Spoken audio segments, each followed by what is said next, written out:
Hindi ko po alam kung nakikita nyo, but that is our destination later. We're starting off a little bit late. Kamusta po kayong lahat? How are you guys? And we're still here in Sicily, Italy. Unfortunately, our travel plans had to change. Good thing we didn't book any pre-planned na mga activities. Kasi si Ethan has still not been feeling well. Stomach bug talaga. It's after we've went to Palermo. Pumunta kami dun sa seaside doon. Napakaganda naman na seaside. But unfortunately, baka may nakuha siya doon na talagang sakit. From my point of view, I think he needs some antibiotics. Sila June and Ethan went to the doctors this morning. Kaya lang alas 11 sarado na. Tinanong din natin yung may-ari ng Airbnb, anong booking. Tinatanong natin sa kanila kung saan ba pwede. Yun nga, magpa-check up. That nga lang. Kasi the electrolytes is helping a little bit, but it's not really clearing him up of his stomach bug. But ang sa akin naman, from my point of view, kumakain naman siya. Water, no? Yung sabi nga ni Mami, the water will not help alone. Kailangan talaga ng electrolytes, which we've done yesterday. Pumunta kami sa pharmacist. At mag-aalauna na. Kaya we're rushing to the pharmacy to get more electrolytes. Kasi yung Gatorade is not enough. Parang yung Gatorade, parang yung sports drink nilang local dito ang binibili namin. Lasa ng electrolyte. Pareho ka ng Pocari Sweats, no? It's the same thing. May kamahalan lang, 3 euros isang container. Doesn't matter. When you're ill, you don't think about the price, June. Oo naman. Lalo ko na yung price. But to give them an idea. But pre-planning talaga when you're with the whole bunch of people is very important. Siguro nakalimutan ko rin. Kasi sa akin naman, I never thought that you guys will experience ng stomach bug. Pag pumunta tayo sa Europe, first time yata ni Ethan, but with me, I think I did experience it nung pumunta tayo nung last year sa trip namin. Sa pharmacy at ganun din, bibili rin kami ng saging, ng apple, kumakain naman siya ng kanin, boiled rice nga lang muna, less yung mga oily stuff for the time being. Sabi nga ni June, sa Pilipinas one day lang siya nagka-diarrhea, maski ako. Pero si Ethan from second day namin to now, hindi pa rin humuhumpay. Kaya nga sabi ko baka ma-dehydrate na si Ethan, kaya chine-check ko sa gabi. Worried po talaga kami. I'm sorry, it's all about this topic at the moment. Kasi yun talaga ang dilemma namin today.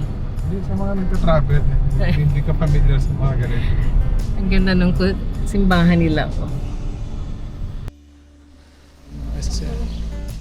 Okay, we've got another electrolytes para kay Ethan. Tatlong pakete po ito, 3 euros per packet. And Imodium is 16 euros.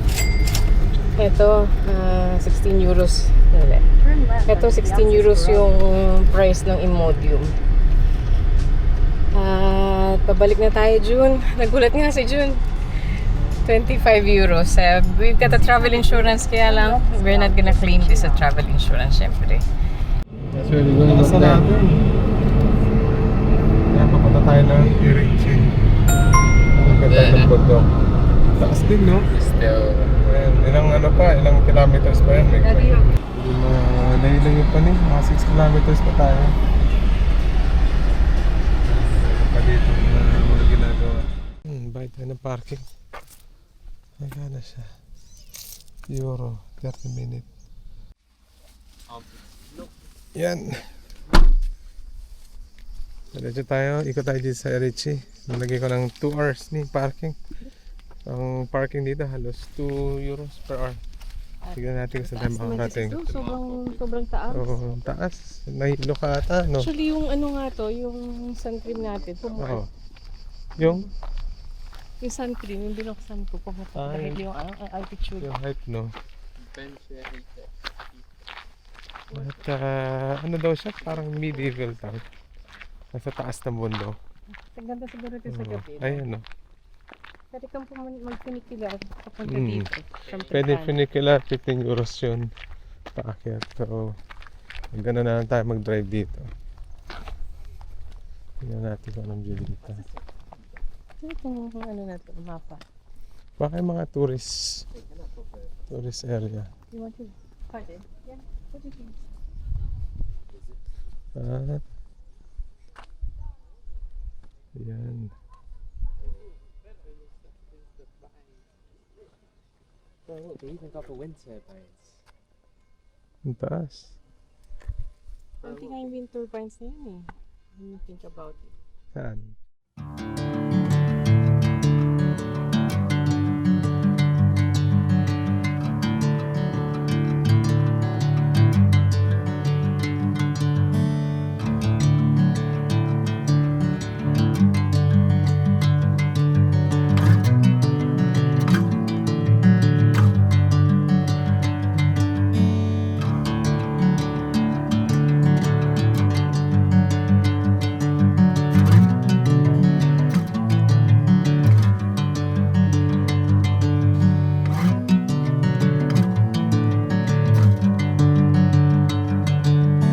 Bring me into golden sunlight.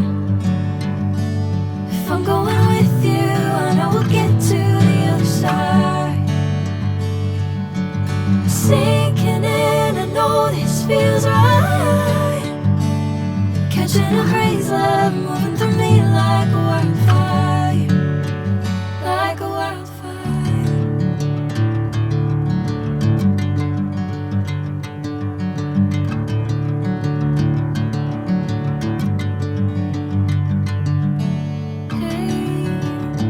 I'm never the same.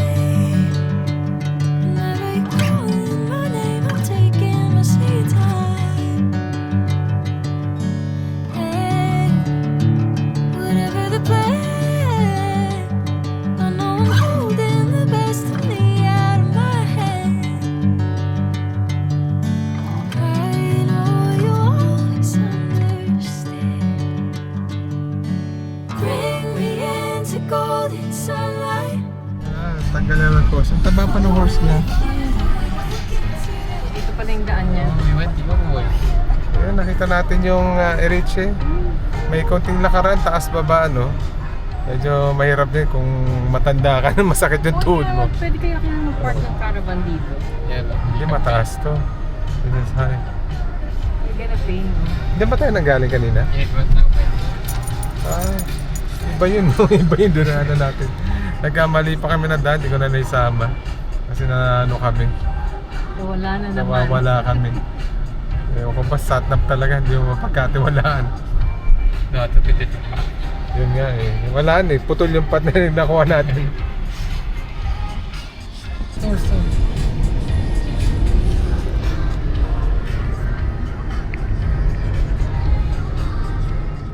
Kaya kaya na tayo, dito naman tayo sa Trattoria, Pizzeria. June, parang tayo lang nandito. Mukhang tayo lang nakakain ata dito.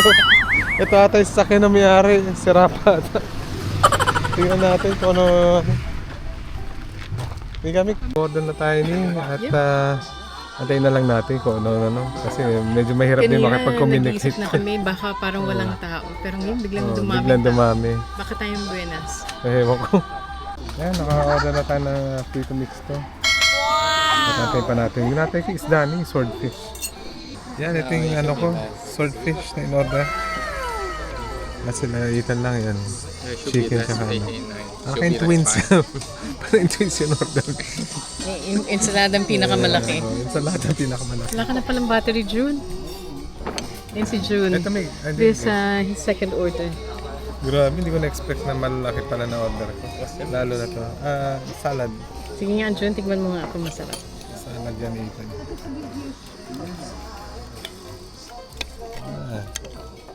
Sige mo ng ano. Lemon. Condiments. Lemon, saka ano. Buti hindi ganun kalaki. Tingnan natin. Yung fish lang muna on its own. Tingnan natin. Tsaka... Sige Miguel, manok naman. Matching. Sa akin naman, kung ayaw nung katabi natin. Ang dami kong na-order pa. Nagkamali ako sila. Pero naubos ko na yung swordfish. Sarap siya. Pasta, hindi na kain ni Sheila. At ito pala, kamali akong salad na to. Ang dami nito.